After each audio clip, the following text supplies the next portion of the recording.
Okay, I think we are live. Hello, everybody. Thank you guys so much for tuning in. I'm Christopher Raymond. I'm a DMA candidate over at the University of Illinois, and this is a presentation of kind of my big project for my degree titled A Performer's Guide to Selected Bassoon Works Composed by Alexandre Ouzounoff.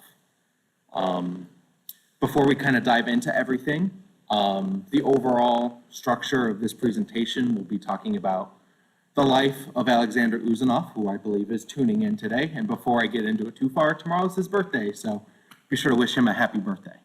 We're going to talk about kind of his career as a professional bassoonist into being a professional who explored bassoon improvisation, then leading into the last 2.5 decades as a composer. From there, the main body of this presentation will focus on 4 different bassoon pieces composed by him. There'll be a muck for bassoon and piano, Lausen second for solo bassoon. Then we'll have an intermission. Then our second half will have Vizele for 2 bassoons. And then our finale will be La Nuit for bassoon and percussion. Final thing here, I want to give a big thank you to everybody who has helped me so far with this project. First off, to my committee who's tuned in live tonight. We have Professor Tim McGovern, my bassoon teacher. We have Professor Ronald Tharp, my research advisor and a theory professor at U of I. Professor John D., the oboe professor at U of I, and then Professor Donald Schleicher of the University of Illinois Symphony Orchestra. Thank you guys so much for the last 5 years of just being a real mentor to me in the classroom as well as on stage. The experiences I've had have been some of the best I've ever had. Thank you guys so much to my family, my beautiful wife, my mother, my father, and my sister have all been real cornerstones in my career, and they've always been the ones to push me to pursue my dreams. So thank you to you guys. I'd like to thank Hank Skolnick. He's my colleague in Sinfonia da Camera. He's the gentleman who introduced me to the music of Alexandre Ouzounoff. So without him, I don't think any of this would have happened. So thanks, Hank. And finally, to all of my colleagues who have participated with me in putting this recital together. We have Dr. Kara Chowning from Ball State University. We have Stephen Busath, a percussionist, who's also a DMA student at U of I. And then the bassoon professor at Millikan, Claire Taylor, who she's been one of the bassoonists I've played most with in my entire career. So I'm very excited to have them on board. And you're going to be hearing all of them throughout the next 2 hours. So that being said, we're going to go ahead and kind of just jump right on into it.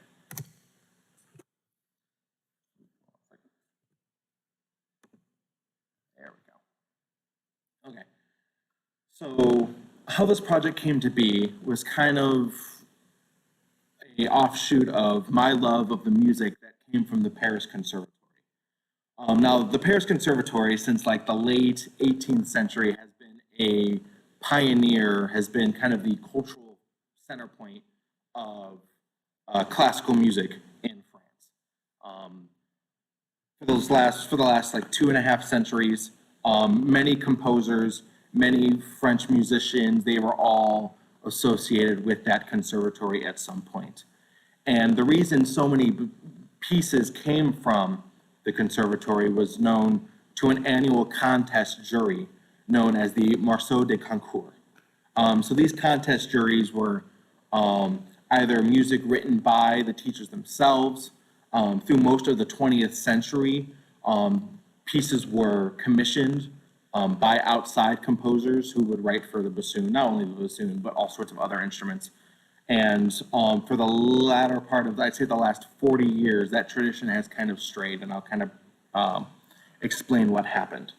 So in Catherine Fletcher's book, The Paris Conservatory and Contest Works for Bassoon, it's this massive treatise that's basically an annotated bibliography of every contest piece for the bassoon, starting as far back as like the 1820s, all the way to, I believe, 1984, where she documents all of the bassoon pieces and discusses the details about each of them. But what happened after 1984 is the annual contest began to change. They were no longer doing annual commissions. They started using newer works from not necessarily French composers. So for example, in the 80s, at one year they used the Parabelle by Vincent Persichetti. At one year they used In Freundschaft by Karl-Heinz Stockhausen for solo bassoon. So they started pulling newer works from outside. Well, they continued this tradition. With every once in a while, they would use a bassoon commission as part of the bassoon concours, and the last of which was actually done by Alexandre Ouzounoff in 1999 with his piece Nairobi La Nuit.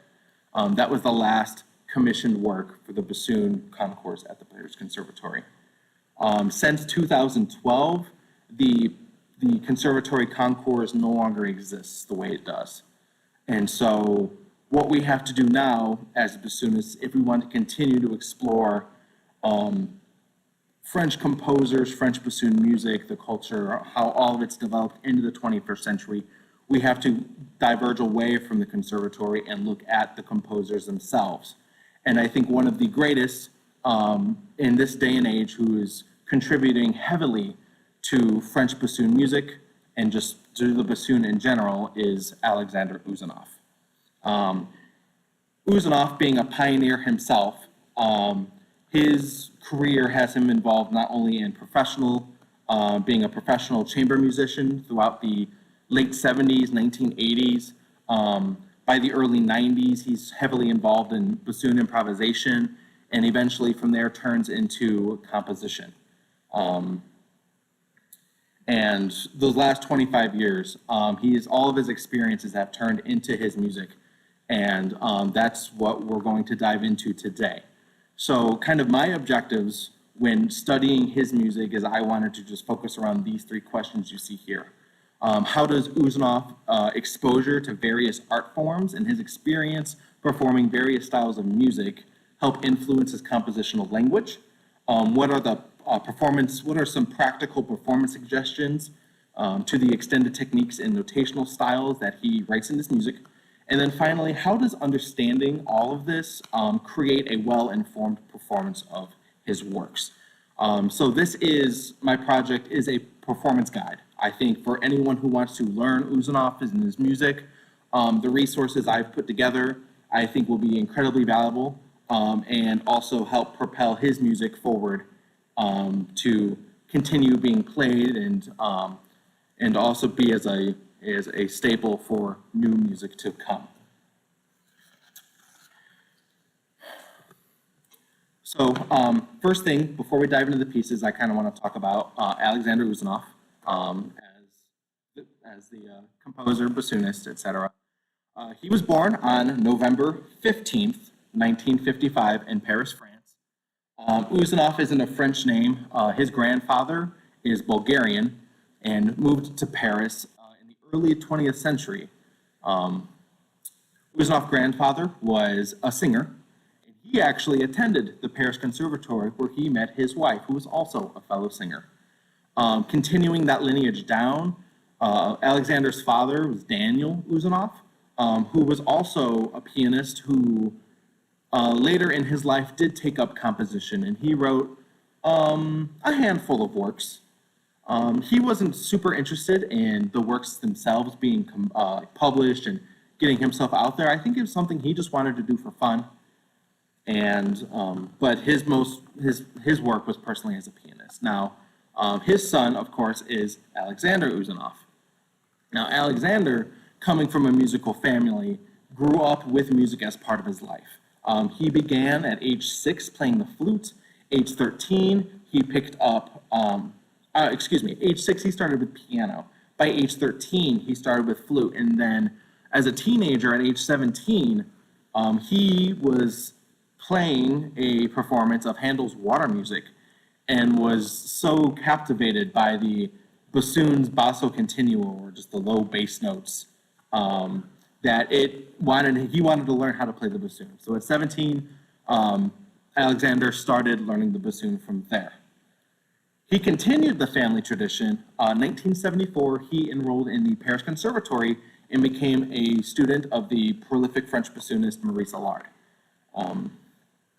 During his 3 years he was at the conservatory as a student, he won an award in his third year in music history as part of the Morceau de Concours. It was more than just performance, but there were also examinations and tests, and Ouzounoff was one among many students at the time who took the top score, the top prize, however you want to interpret it.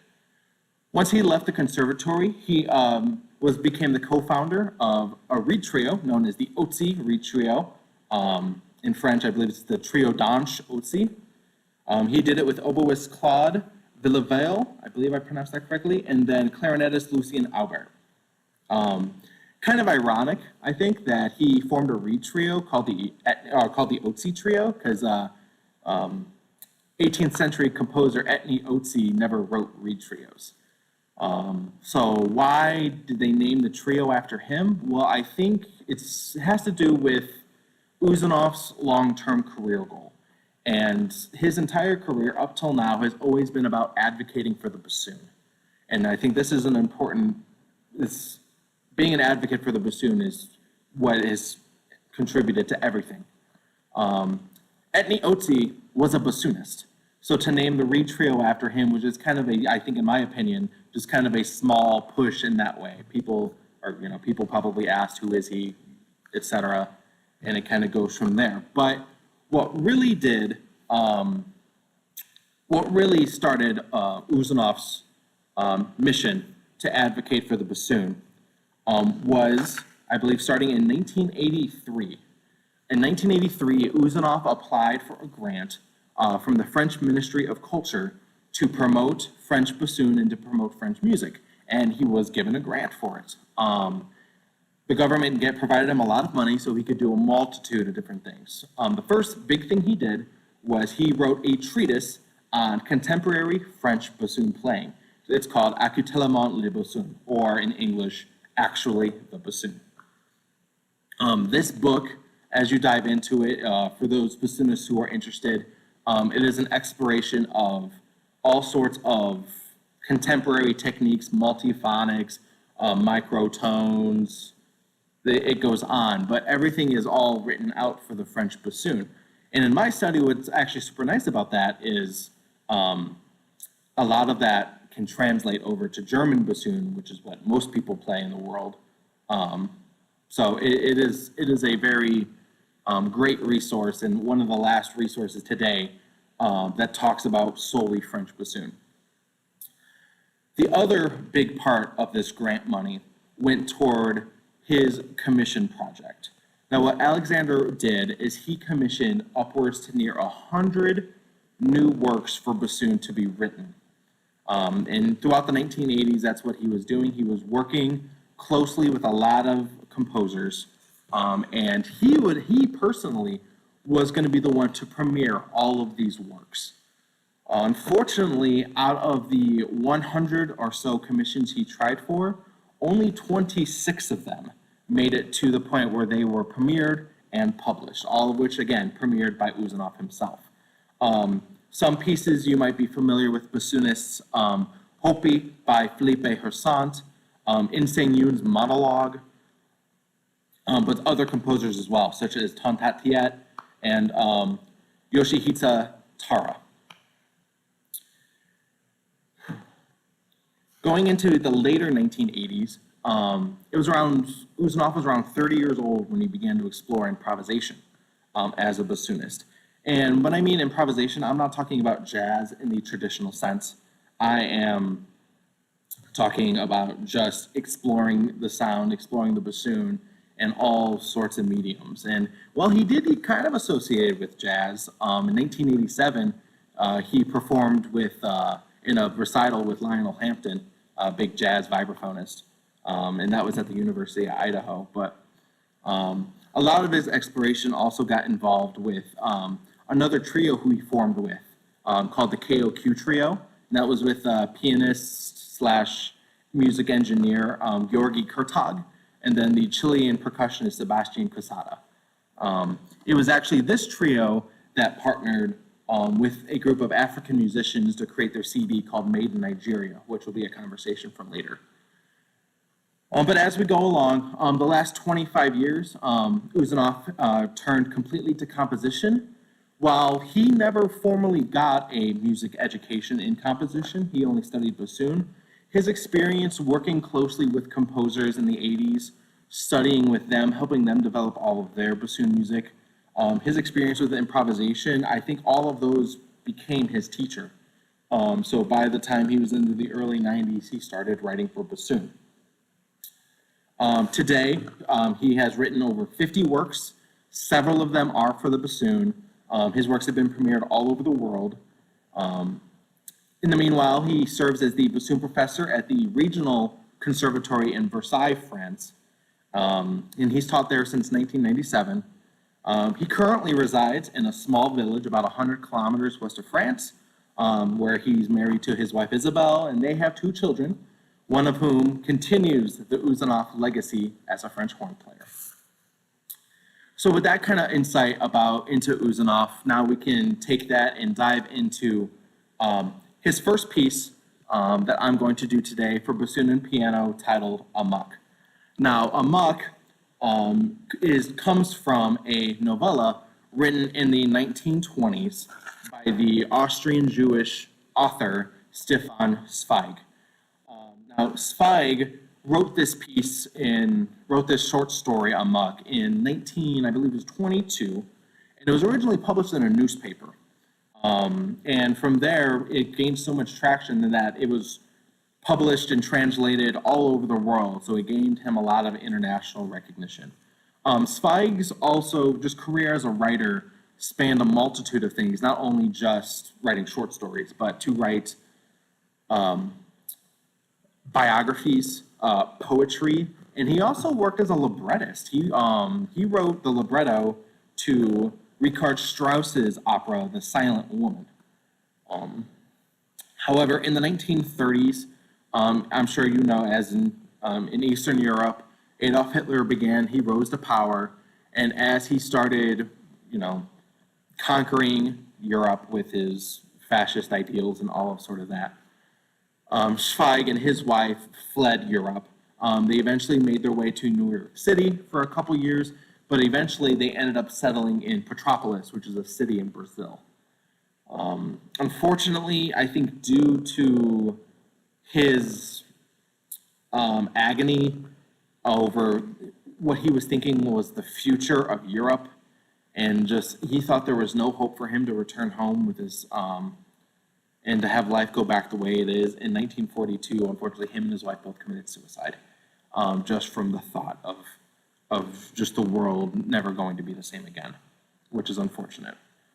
Now, when it comes to Zweig's writing and the overall plot devices used in this short story, I'd like to contribute it to his admiration of the famous psychologist Sigmund Freud.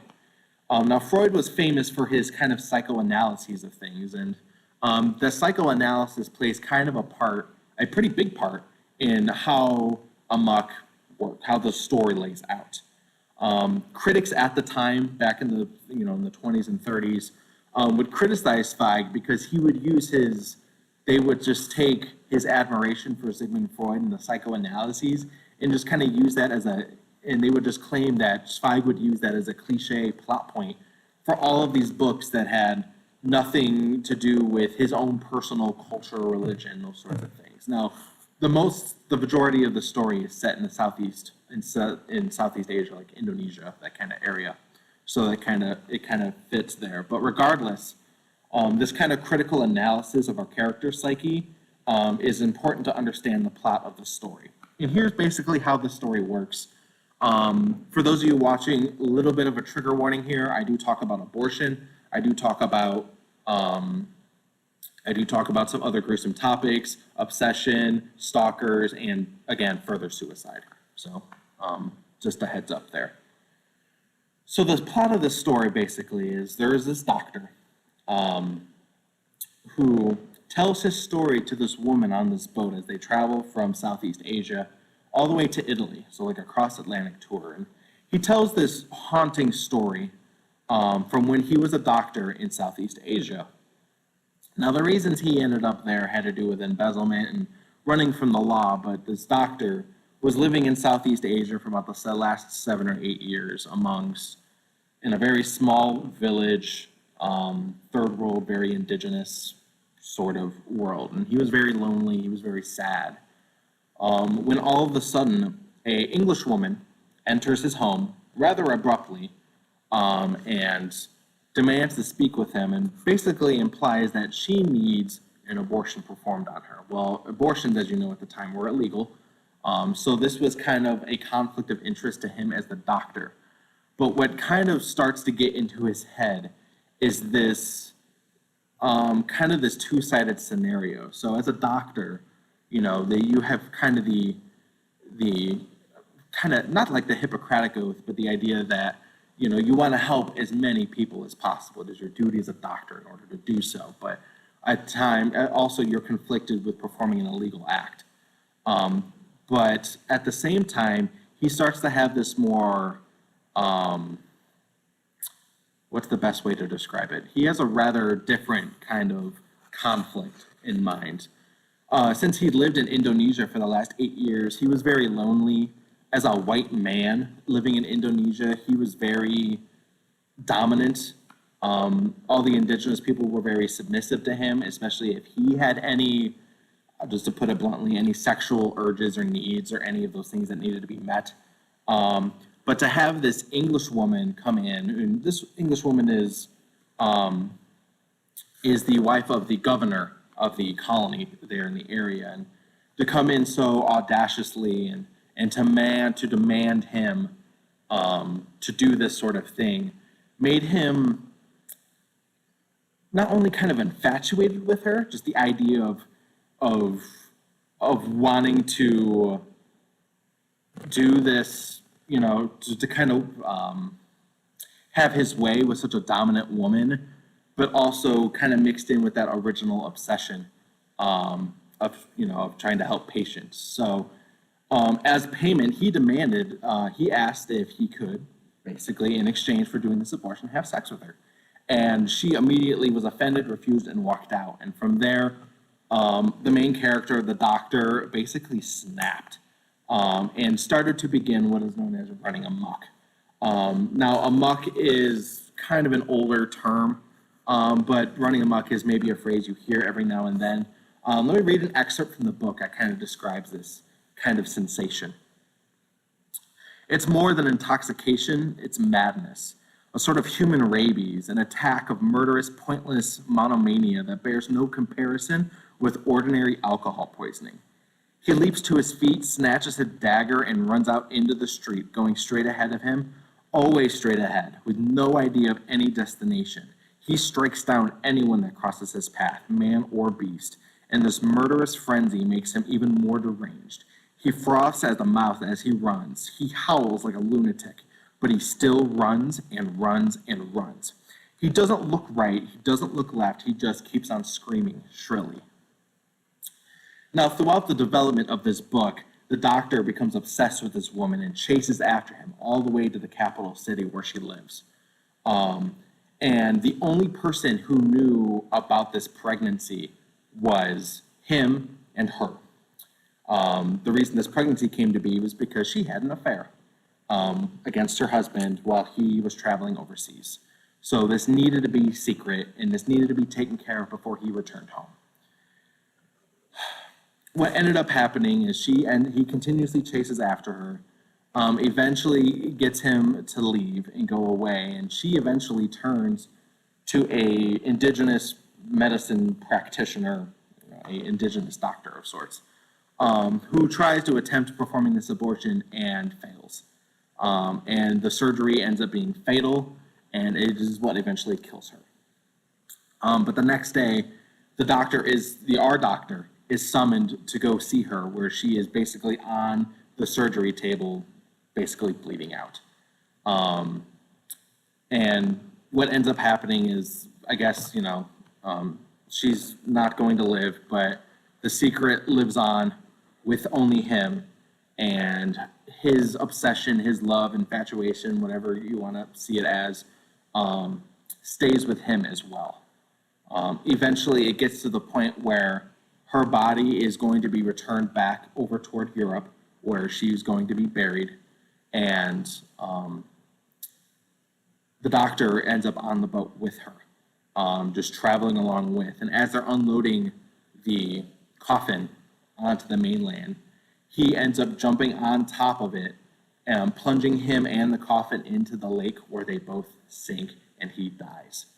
Kind of a dark tale, but when it comes to this piece itself, a lot of those kind of more gruesome elements don't necessarily tie into the music, but rather it's about the idea of the chase, just the ongoing, endless, straightforward, panicking, deranged chase, is what this Amok is about. Now, the piece itself was composed in 2012 and was premiered at the 2015 Young Bassoonists Association competition, which was held in Grenoble, France. The piece, believe it or not, is actually structured a lot like a concours, like a contest piece that a lot of bassoonists would be familiar with. So, Dutilleux, Gabriel Grovlet, Gabriel Pierney, etc. But in my interpretation of this music, I actually do believe that Amok is programmatic music. And when I mean programmatic music, I mean the music tells a story. So I think as we break down the sections of this piece, you will see the kind of the Amok turning into the chase, turning into the lament, turning into a very furious, drastic finale. So in my analysis, I break the piece down into 4 major sections. The introduction is slower, it's lyrical, and you start to see these iterations of these cyclical passages. So in the piano, for example, you'll hear 16th notes in groups of 4 repeated over and over, or triplets in the left hand. And that kind of cyclical idea is what Ouzounoff informed me was kind of his beginning of the idea of the chase. From there, going into section A, the bassoon transitions rapidly into this much more rhythmic, heavily accented section that you will hear mixed in with a very cyclical piano line as well. And funny enough, the section A actually goes back and forth between like a traditional 4/4 measure into more compound or more complex time signatures like 6/12, 9/12, 12/12, or excuse me, 6/8, 9/8, 12/8, where the piano will actually do these cyclical patterns and that syncopation to kind of continue that chase idea. Section B is much more melancholy. I think this definitely interprets the tragedy that is, that was a failed procedure where the woman eventually dies, and he ends up lamenting quite a bit during this section. There's 2 different little bassoon cadenzas in this section alone. Then finally, the C section is kind of the juxtaposition of everything we heard so far. We're going to hear not only the bassoon being alone now because the female character in the story has since died, carrying the secret both of them share together. So the bassoon starts becoming cyclical, and there's these accents and complex rhythms and all of these sorts of things, and it keeps building up and up and up all the way to a tragic plunge down the bassoon range to the very end. So when it comes to just some of the performance issues with this piece amongst the other 4 pieces you'll hear, they're all very hard technically. It takes a lot of practice to just work on the technique, but I do want to address just some of the issues within the piece. And the one big thing we need to discuss is the use of multiphonics in this piece. So multiphonics, as most musicians know, is hearing multiple pitches from a single instrument, from a single wind instrument. And the way Ouzounoff writes this notation, as you can see here from the score excerpt, he actually does something I think most composers should do. They just imply that there needs to be a multiphonic and that the bassoonist has to come up with it. Some composers will try to take it upon themselves to create the bassoon multiphonics themselves, and for those of you who do practice multiphonics and other contemporary techniques, it is not going to be the same thing from person to person, from bassoon to bassoon. So Ouzounoff here does the right thing by just simply using one giant diamond notation and just writes multiphonic. In my interviews with him kind of discussing this, all he suggests is that it's just a low, deep, multiphonic, and then what you do is fantastic. So he gave me an example of a fingering that would work, but I thought it would be nice to come up with a bunch of different examples of multiphonic fingerings that would work. So here I have 5 different bassoon fingerings. For those of you who aren't bassoonists, this is basically a bassoon fingering chart. And you don't need to understand what the fingerings mean, but rather what the different sounds are when you hear them. So I'll kind of go left and right, and just with some kind of basic interpretations of some different fingerings. So the note before the multiphonic, what you see there, that's a low B. And from there, it just basically ties right into a multiphonic.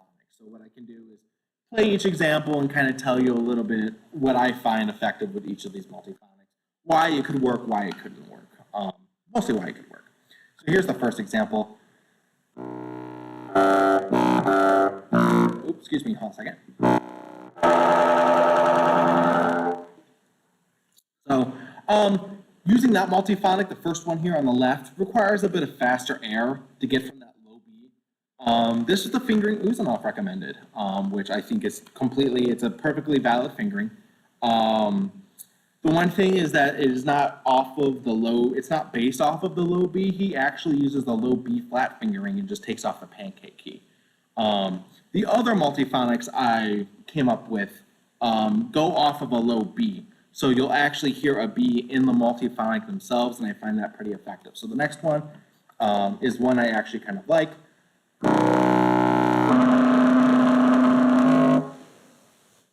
This one uses the low B fingering, and when you play the multiphonic, you begin to hear an E flat, which is a major third from B.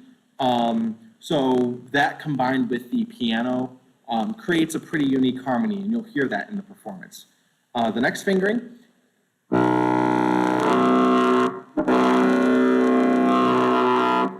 Still uses low B, but it's a lot harsher, it pierces a lot more, and plays louder than the low B I just played before. So it's going to require a little bit of additional control if you wanted to use this fingering. The next one.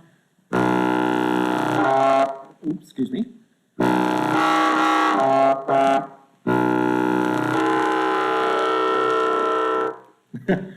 You'll find multiphonics are very trial and error, but that last time I got it right. I like this one a lot, and I think this is the one I'll use in today's performance.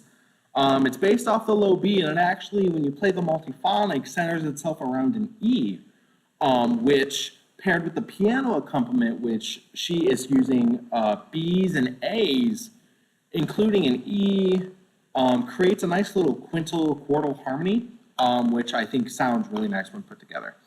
And then finally, our last one.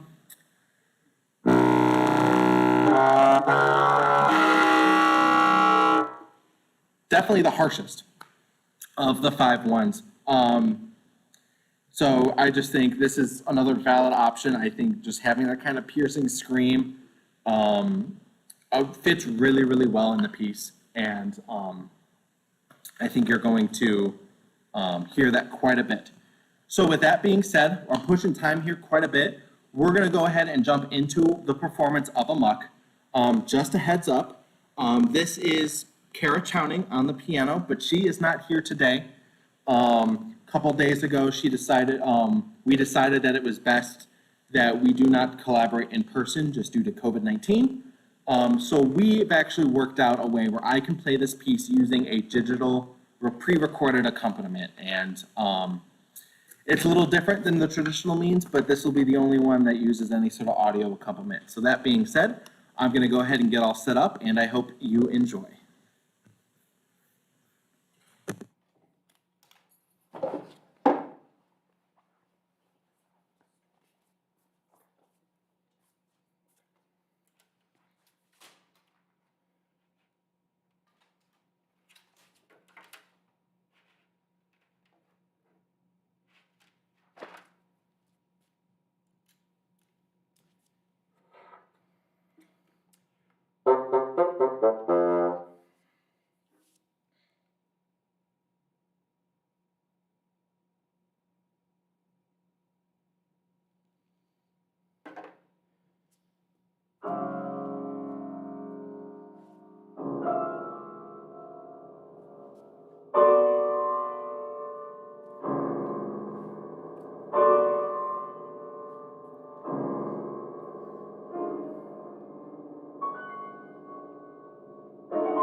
Okay, on to Lawson. So Lawson was written in 2014 and premiered in April 2015 by Henry Raymond, who is a bassoonist with the Paris Chamber Orchestra. And he teaches at the Music Conservatory in Saint-Maur. This piece was originally at the request by Annika Fredriksson of the Malmo Symphony Orchestra. Now, Ouzounoff, having spent so many years working with composers to write works for bassoon, several of which were unaccompanied pieces, Ouzounoff took, I think, a lot of really great care in creating this piece himself, just from all of his experiences in the past. Now, Lawson derives from the Lawson cypress, which is a conifer. It's a type of tree, if you want to think it's similar to like maybe a pine tree, evergreen tree. And this tree primarily grows in the northwestern United States, Northern California, Oregon, Washington. It is a light yet sturdy wood that was used early on as shipbuilding materials and was a very dependable lumber after the housing boom following World War II. So that being said, I kind of want to just jump right into the analysis of this, just for time's sakes. And to get started, there are 4 different unique subjects in my analysis that I used throughout this entire piece. Subject 1 is the repetitive use of G sharp or other pitches, just kind of in a very rhythmic fashion. Subject 2, a little bit slower, just using eighth notes and triplets that you will hear several times throughout the piece itself. Subject 3, an upward ascension of whether it's 16th notes, triplets, 30 seconds, etc. that you will see.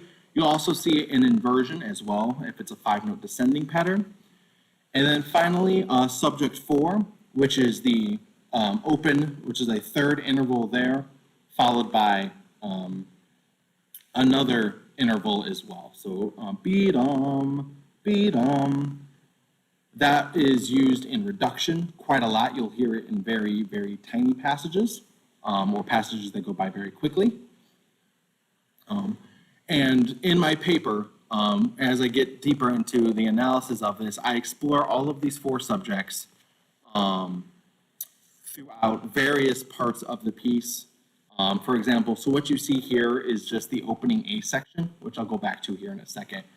I specifically state what measure it's on, what beat it is, which subject is being used, and then just some overall comments about it, whether it's the original appearance, if it's augmented in any sort of way, transposed, diminution, etc.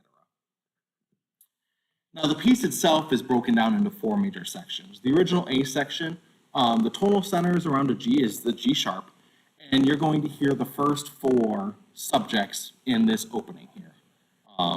Pretty much in those orders. Subject 1, 2, 3, then 4. Section B starts to implement a lot more virtuosic technique, drastic dynamic changes, with a stark contrast of the original first subject, primarily. And you'll definitely hear that in the second section. The third section is the faster tempo and is, I think, the most contrasting section of this entire piece. It uses very little to none of the subjects, and is just a complete, I think, separation from everything you hear to that point. Then section B, being 86 to the end, is the return, starting out with a slow, very slow tempo, but then returning back to the A tempo, the return to the tonal center we originally started with. This piece, in my opinion, is one of my favorite unaccompanied pieces I've worked on. The more I've practiced it, the more I've studied it, the more I fell in love with it. I think this piece is going to hold up and gain a lot more traction now that people have begun recording it and publishing it in all sorts of places. This is such a great piece. That being said, there are a lot of contemporary techniques we need to discuss, and I'm going to try to get through this for time's sake just as quickly as possible. Starting out with microtones, for those of you who aren't musical in the sense that I guess I am, microtones are pitches that you would hear between a regular between regular 2 pitches, like for example on a piano. So for example, you have F, F sharp, G, G sharp, A sharp as you go up 1 pitch at a time on a piano.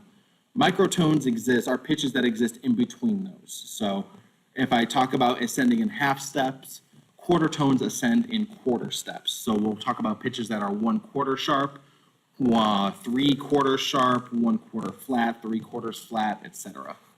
Let me jump ahead to where I need to be.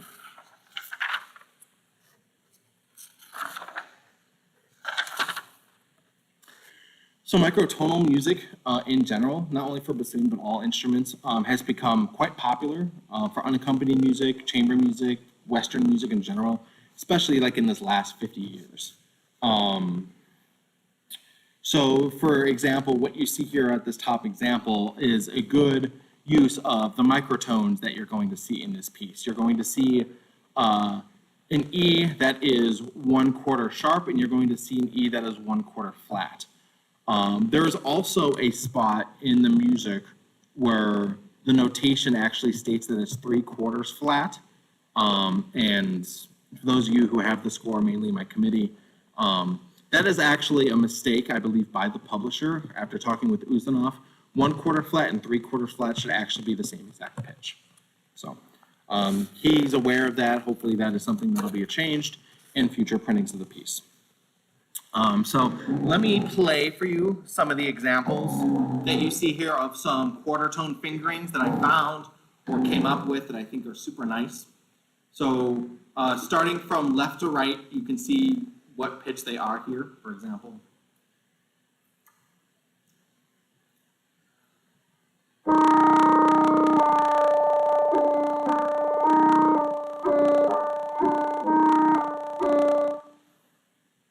I'm going to E/4 sharp.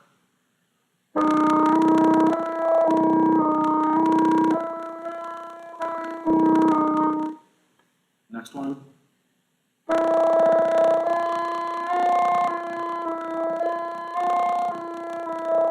And finally,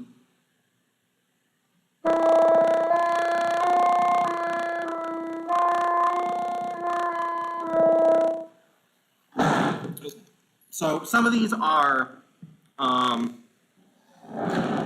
just a couple, I think, practical suggestions that I think would definitely work for the microtones here. And these are some of these examples I do use in my performance here. Going on to flutter tonguing. For those of you who aren't wind players, flutter tonguing is a technique that involves vibrating your tongue inside of your mouth to create a fluttering sound. The easiest way to think of it is like rolling your R's whenever you speak Spanish. Contrary to what some people may believe, anybody can develop flutter tonguing skills. For those who learn to speak Spanish at an early age, eventually rolling the R's is something that children who speak Spanish develop over time. They can't necessarily do it at first, but it's just part of the language, just the combination of, mouth, throat, muscles that need to be used, make it possible so that anyone else can do it.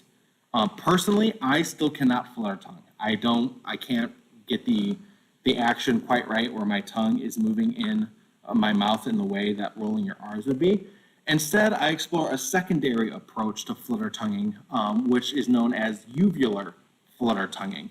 Now, uvular flutter tonguing involves using the back of the throat, kind of similar to like gargling water. But my favorite example is Chewbacca from Star Wars. So if anyone's a Star Wars fan and is trying to imitate Chewbacca, that's what it sounds like. So I'm able to use that to imitate flutter tonguing when I play Lawson or any other flutter tonguing works. It takes a little bit of, it's like all multiphonic or like all extended techniques, it takes a bit of practice, but with a good amount of control of the embouchure, the fluttering effect that I am able to do uvularly, you can still produce a multiphonic or that flutter tonguing sound. Funny enough, that kind of uvular effect is actually, I believe, common in speaking French. I am not bilingual or trilingual by any means, but that I think is a set of muscles that they use in order to speak French comfortably or in that particular dialect. Now, the multiphonics in this piece is more than just one simple long tone that we heard in a muck. He actually creates a much more sophisticated use of multiphonics in this piece. What you can see here on the bottom of this page, he just clearly just writes the stems with accents, and then just simply letters the pitches A, B, or C. Ouzounoff, being the improvisatory type, simply just states that you just come up with a low, a middle, and a high multiphonic. Whatever the player decides is good, is what works perfectly fine. But you'll see that you'll hear this excerpt of me playing 3 different multiphonics in this piece. This also applies later on to Nairobi La Nuit, which we'll get to at the end of this recital. Now, there's 2 different types of multiphonics. There are known as polyvalent multiphonics and monovalent multiphonics. Now, polyvalent, is when you come up with some sort of multiphonic fingering. The fingering only produces the multiphonics and nothing else. Now, monovalent, you take a actual bassoon note and you manipulate it either with the air or the embouchure to create a multiphonic. And there's a very unique passage in this piece where I start with a high G, played as soft as possible, so I actually use a muffled fingering, what you can see printed there, just a slight variation of the keys. And from there, I change the embouchure to create the multiphonic. And then from there, I actually gradually phase my way back to the regular sound. So you should hear that kind of transition into it, but the gradual pull away is the effect of what I'm going for. The music printed here might suggest that there's a lot of very fast articulations as you slow down into it. I think that's also a perfectly valid way to play this as well. But I think it's really cool if you can kind of pull off the effect of going from the multiphonic and slowly phasing out of it, which is one way I think you can interpret this. The next thing is harmonics. Harmonics, as brass players know, is kind of their fundamental in order to be able to play all the notes they can on a 3-valve or slide instrument. The way to understand harmonics, you have to know about the harmonic series, which basically the way the harmonic series works is you can use a single pitch. Whenever you play a pitch it exists on a specific partial. And what you can actually do by adjusting the intensity of the vibration of the air or the embouchure, whether it's you double the pressure, triple the pressure, you can achieve different partials. And that's basically the foundation of all brass playing. You know, you have 3 valves, you're limited to combinations on a trumpet, for example. So just by having an open valve, you can play just multiple pitches just by changing the partials by adjusting your air and your embouchure. Think, for example, a bugler playing taps. That kind of how he's able to change pitches, or she, the same thing applies. Now, you can perform harmonics on a bassoon, but a couple stipulations in place is that you have to use the low notes of the bassoon, like a low note fingering as the foundation, and then you from there adjust the embouchure and the airspeed in order to achieve the correct pitch. So for example, looking at the top example here, the lower diamond-shaped notation, that is the pitch, that is the fingering we have to go for, and the top note is the pitch. So there's a few different examples used here in Lawson, you'll see. Then finally, bisbiglando is simply a timbral trill. Timbral trills don't affect the pitch, just affects the resonance of it, kind of creating more of the wah-wah effect. Bisbiglando has existed in bassoon music as far back as 1840, when the famous German bassoon maker and bassoon player Karl Almenrader describes it in one of his early treatises, one of his treatises on bassoon playing. So you will hear different effects here. So where if I'm playing the C sharp, as you see in the example, or the G, you're not going to hear a change in pitch, just a change in the resonance and the frequency. And all that is simply finding the correct key that will give you that sort of effect comfortably. Then finally, the last thing I want to talk about is reed pizzicato. Reed pizzicato is a technique that we can't really do. It's impossible compared to saxophonists who can slap tongue and do those sorts of things, where they make that pop without the pitch. Bassoonists can't do that. So we have a substitution called reed pizzicato, and there's a couple different ways you could do this.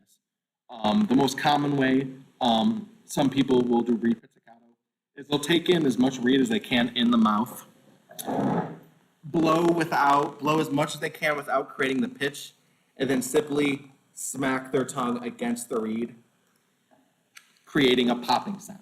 So I wonder, I'm not very good at this. There's a different method that I use that I think is equally as effective, but this is what they're kind of going for with this original, that kind of pizzicato. This method can be done in quick succession, where you can tongue a lot of notes or different pitches with that reed pizzicato. The example I like to use, I actually read from Ryan Romine's book, Bassoon Reimagined, where he instead talks about the idea of like spitting a piece of grain of rice off of the bottom of your tongue. And the way you do that is you create that very precise blowing motion like you're spitting that rice, like that spit motion, and you lift off of the reed at the same time, and it creates a very similar effect, like something like that. And that's the version I've become more comfortable with over time. Again, slap tonguing can be done with anyone, or reed pizzicato can be done with anyone with practice.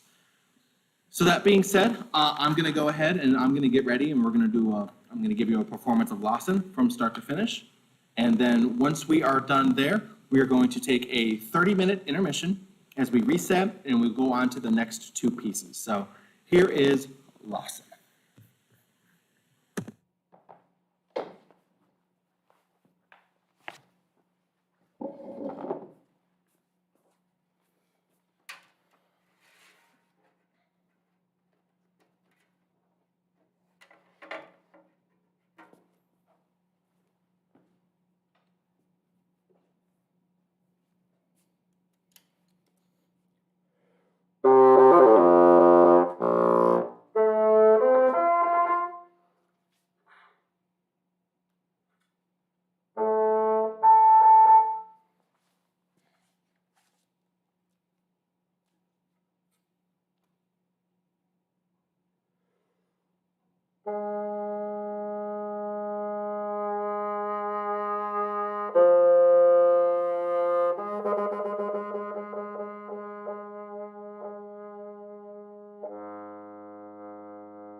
All right, welcome back, everyone. Got a chance during our intermission to see the YouTube comments of everyone who's tuning in, friends, family, guys. Thank you so much for being here. It means a lot to me. I even saw Alexander and some of his family in the stream tuning in from 5,000-6,000 miles away. So it's late. It's probably about 9:30 for them there, 10:30 from them there. So guys, thanks so much for being here. Okay, so this next part will not be as long as the first half. We're just going to talk about the last two pieces on today's program, starting with Vézelay. So at various times in Ouzounoff's life, he would take a trip out to the Burgundy region of France, which is right in the center of the country, and would visit the Vézelay Abbey. This abbey was constructed in the 9th century by the Benedictines at the time, under the rule of Charles II. And this abbey was in use all the way through the 16th century.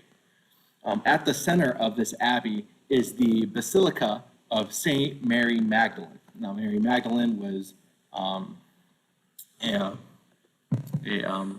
someone who accompanied Jesus Christ in the New Testament days, and it is said that some of her relics are there laying at the basilica itself. That being said, it's quite the tourist attraction. Millions of people visit this abbey and this church every year, and Ouzounoff has told me he has been there probably 6 or 7 times. Now, Ouzounoff himself, he doesn't follow a particular religion. Rather,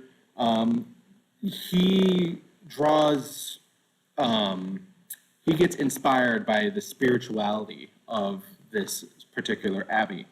Vézelay is an example of a place that he can visit with great reverence and be able to connect with his spiritual self.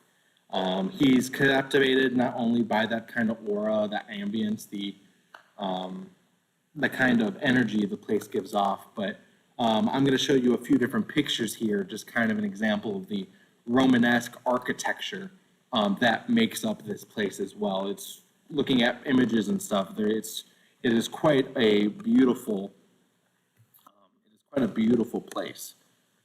You can see here, I'll pull up a couple examples of the front doors, as well as how large the inside of the actual worship hall is. And all of these kind of combinations of things is the inspiration behind Vézelay. This piece was dedicated to Jarek Augustniak. He's the principal bassoon of the BBC National Orchestra in Wales, and it was premiered February 4th, 2017 in Poznan, Poland. When it comes to the overall structure of this piece, there are 3 main sections. The section A is kind of an exploration of harmony and acoustics between the 2 bassoons. And yeah, you have to imagine hearing this piece in that kind of space where it's very open, very large archway ceilings. When you play something, it's going to echo for an incredibly long time. It's just really going to fill up the room. Throughout this first section, there are some slight fluctuating tempo changes. But what's really great to listen out for is the open fifths between the 2 bassoons, especially on a lot of different cadences. In this first section, as well as the last section as well. Now, section B is complete contrast from what you're going to hear in the beginning and at the end of this piece. Ouzounoff described it as the complete opposite.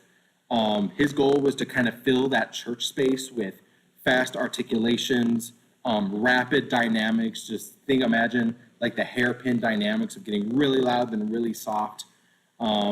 He was actually kind enough to write this passage of the piece in C major, so we don't deal with any accidentals as bassoon players.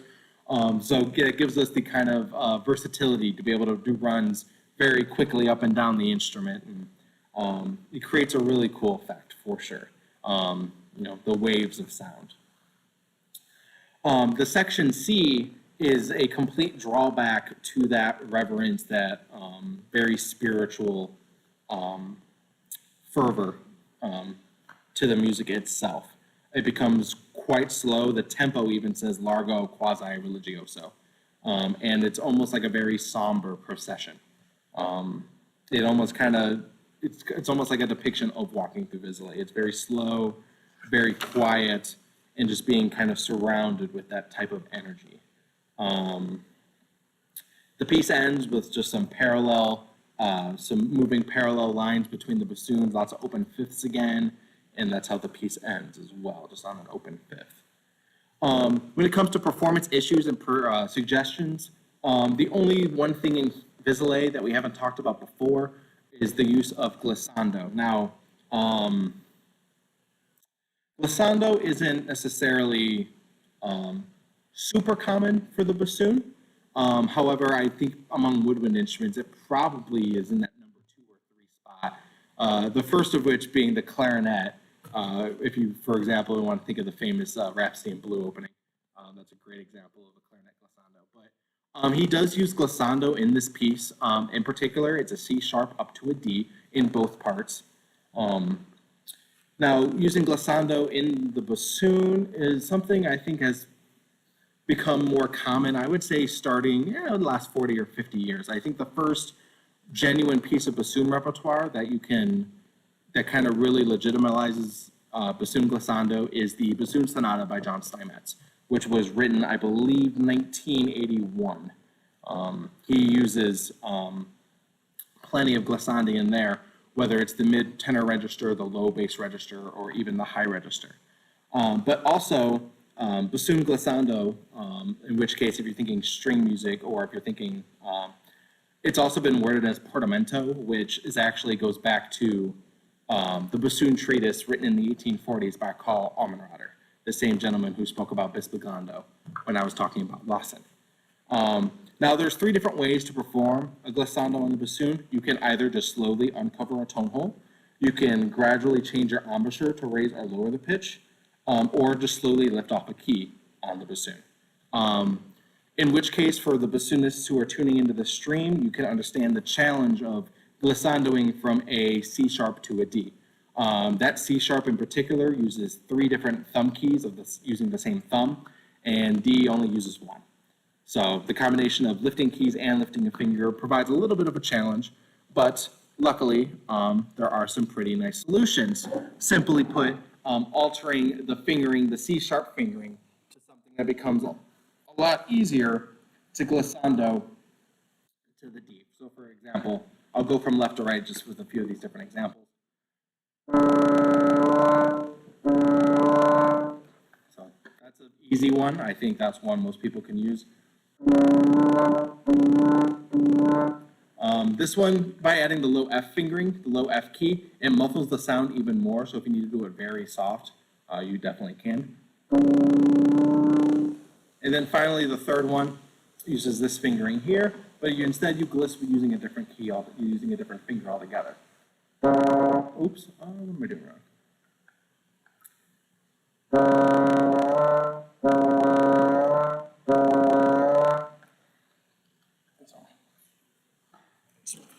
There. The next big thing, not necessarily a contemporary technique for the bassoon by any means, but we need to kind of discuss intonation.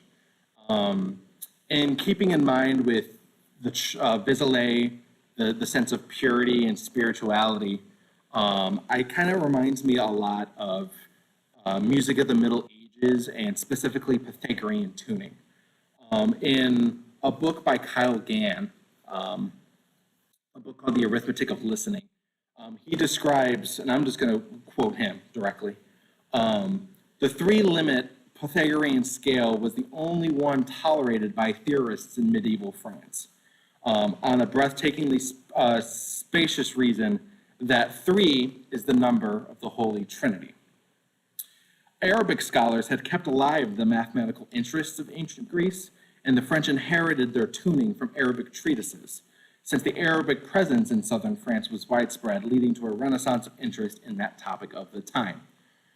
So as we were preparing this piece with Claire Taylor and myself, we always kept the perfect fifth in mind, just a pure open fifth, so much so that we made the decision to not use any vibrato in this piece. So when you hear those harmonies, the pure tone is what's going to create a greater effect than just trying to warm a tone with resonance or with vibrato. So that I think is something really good to listen out for. But I think with all of that being said, we're going to go ahead and we're going to jump in and get ready with Vizele. With me, I have Claire Taylor on bassoon as well.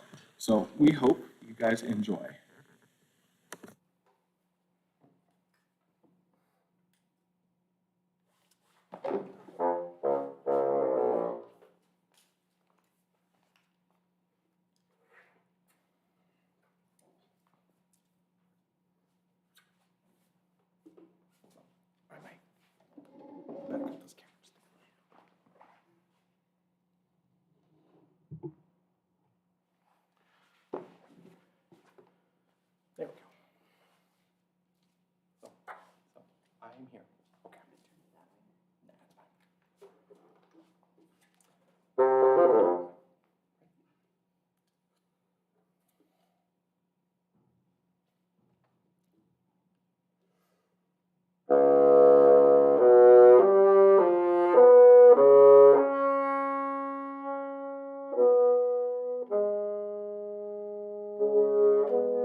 All right, finally on to our last piece, Nairobi La Nuit.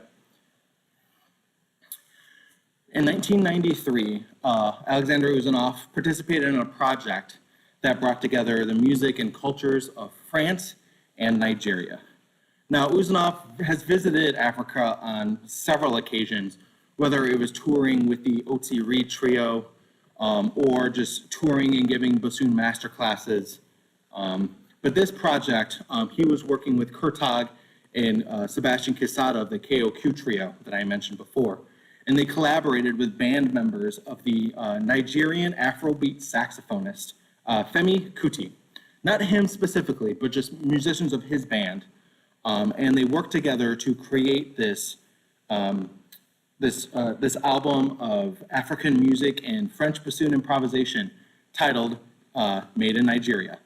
That was actually the music of the intermission. So if you enjoyed that, that's exactly what the CD in this project was. So every album on that track was arranged by Ouzounoff, and then he included all the improvisation. So I think that CD, that project he worked on, played a major influence in Nairobi La Nuit. Now, in my interviews with Ouzounoff, I asked him, try to understand more of how this piece came to be. And he shared with me a story when he was sitting in an airport. It was in Kenya, and he was pretty much by himself. There was not a lot of people there at the airport, but he was looking out the window and he could see the hot African weather, and he could see the sunset over the horizon, and you get that kind of twilight zone where it's very warm, but the humidity starts to break and there's this kind of coolness that's starting to get into the air. So as the sky was turning to night, the airport became less crowded, and as he kind of sat and listened to just kind of what was happening around him, that's when he was like, that's it. That's the start of this piece. I think that was such a just kind of very specific, very unique scenario for him to just kind of take that and then take this piece on and go running with it. This piece was written and premiered in 1999 for the Paris Conservatory Concours. I'm bringing this back again because this was the last piece that was commissioned for the bassoon concours by an outside composer. And since then, there were no commissions for the conservatory for the bassoons since. Rather unique situation, because most contest pieces, it's usually like bassoon and piano or bassoon unaccompanied, but this one in particular was bassoon with percussion. This piece is dedicated to, at the time, the two bassoon teachers at the Paris Conservatory. There was Gilbert Auden, who played French bassoon, who taught French bassoon, and then Pascal Galloy, who taught German bassoon. This is definitely, like I said, a contrast between like the traditional bassoon piano work and, you know, this, it's a contrast from a standard that dates back all the way from when Etnie Otzi, who I mentioned from 2 centuries ago, had taught at the Paris Conservatory, and then all the teachers going forward from there. So this piece, an overall structure, it's a slow lyrical opening, very open. I think there's a lot of flexibility in the tempo and stuff, because there's actually no bar mark. There's no bar lines for the first 4 or 5 pages of this piece. But there's a lot of just kind of back and forth between the bassoon and the percussion. The percussion, by the way, just to kind of clarify, it's 2 tempo blocks, 3 toms, 2 bongos, suspended cymbal, china cymbal, hi-hat, rain stick, and vibraphone. So you have this first opening section. It's actually marked Libre, so at liberty. You will hear that there. Then as we go through sections 1 through 4, the percussion and the bassoon part are actually going to be based off of a set of different ostinati, which are ostinato. To kind of put it simply, if you just take a rhythmic or a musical line, it is used repetitively. Sometimes they jumble up the order of it, but you're going to hear clearly different sections by how the patterns between the bassoon part and how the patterns in the percussion part change throughout the piece. Pretty much as you get through each section, it actually technically gets more challenging. By the time we are in section 4, which I don't even have listed here on the spreadsheet, but there's a section 4 as well as a coda section. Section 4 is just, it's completely just going all out, and it's an absolute riot. Seriously enjoy it. Then the coda kind of brings us back to that Libre text, very open, kind of almost like not only just a coda, but an afterthought. Here's where Ouzounoff also begins to use a lot of the bassoon extended techniques that we talked about throughout this piece. And we'll address them again here, just not to reiterate what I mentioned before, but just to kind of put some of those techniques in context to this piece, which is important in order to give a good performance.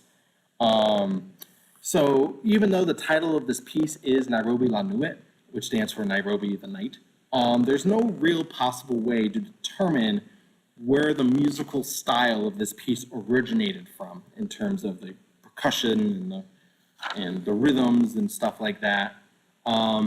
The only thing we can go off of for this piece is just Ouzounoff's experience as a bassoonist and as a collaborator and someone who has spent so much time in Africa working with African musicians and having that kind of good musical dialogue back and forth dating back as far as when that CD was made, which was made 6 years before this piece was written, and further before that as well.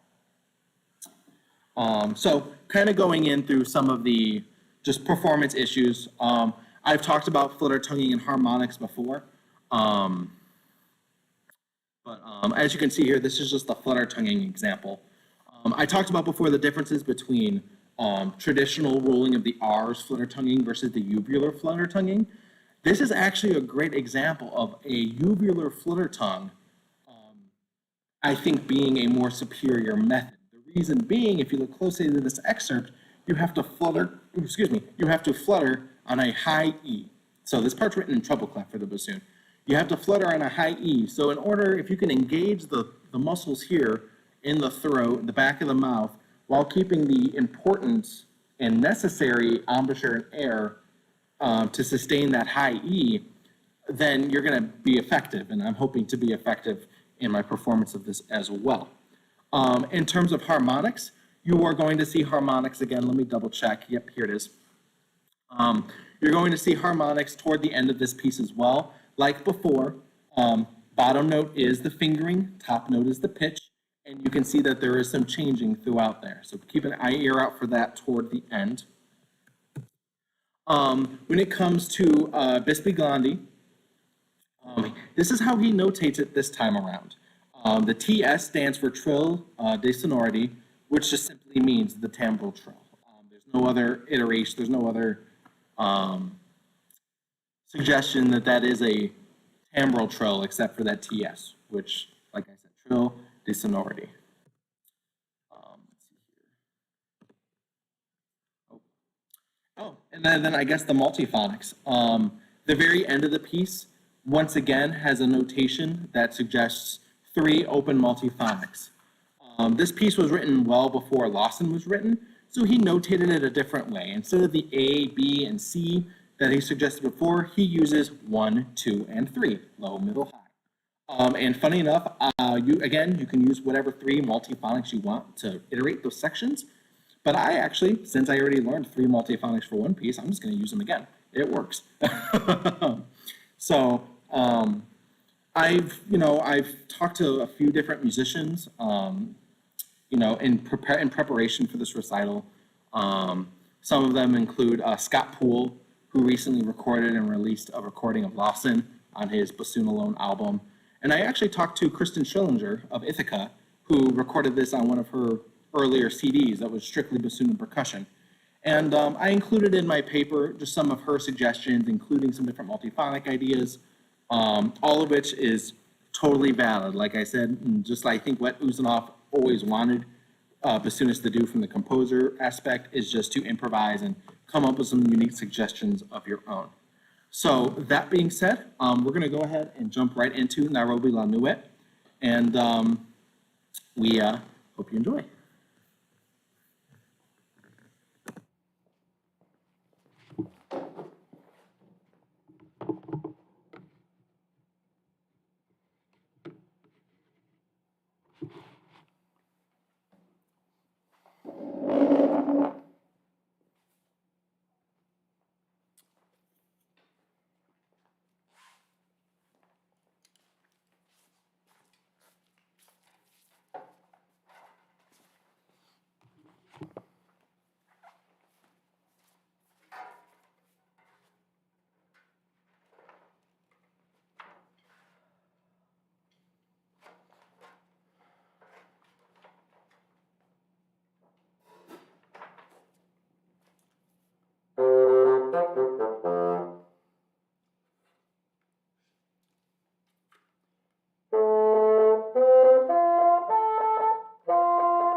Stephen Busath, everyone.